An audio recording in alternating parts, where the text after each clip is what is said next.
Les Émirats Arabes Unis sont connus pour être très sévères au sujet des drogues. Alors dans cette vidéo, on va aborder ce que vous avez le droit ou vous n'avez pas le droit d'importer aux Émirats Arabes Unis.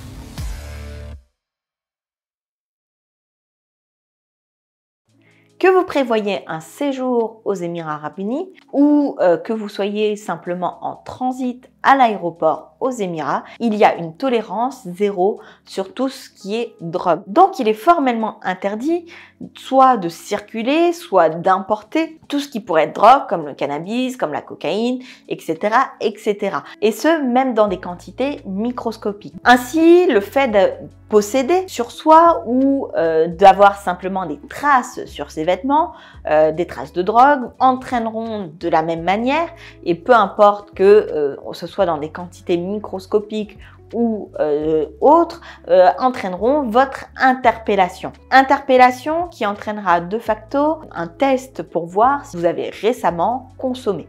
Donc c'est important lorsque vous voyagez, même en transit via les aéroports des Émirats Arabes Unis, de ne pas avoir de drogue sur vous. L'objet de la vidéo, c'est pas simplement de parler de choses évidentes comme le cannabis ou la cocaïne. Il faut savoir également que la codéine ici aux Émirats peut être considérée comme une drogue ou en tout cas est présente sur la liste des composants qui sont interdits ici aux Émirats, et donc il est important de faire attention également à la composition peut-être de vos traitements, puisque on peut ne pas être consommateur de drogue, mais on a aussi le cas de figure d'une personne qui viendrait avec des médicaments contenant de la codéine, tout simplement dans le cadre du traitement. Si jamais vous avez un médicament dont un des composants est interdit aux Émirats Arabes Unis, première chose, premier réflexe, vous pouvez contacter l'administration ici aux Émirats Arabes Unis pour vérifier si vous pouvez quand même emporter votre traitement, si c'est un traitement qui est important pour vous.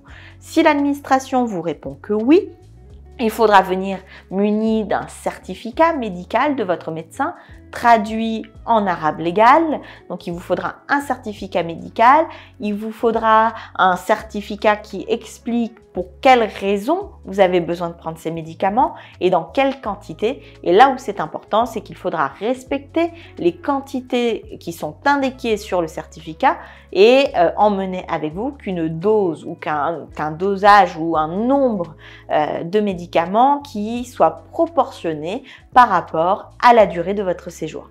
Donc l'idée de la vidéo, ce n'est pas que de parler de la consommation de substances illicites, mais également de vous prévenir. Il y a un certain nombre de substances qui, aux Émirats, sont interdites et dont la liste est présente sur le site de Dubai Municipality, qui est mis à jour régulièrement. C'est pourquoi je vous invite à aller voir la liste au moment où vous aurez envie ou besoin de voyager ou de transiter par les Émirats Arabes Unis. Sur ce, je vous souhaite le meilleur et je vous dis à très vite dans une prochaine vidéo.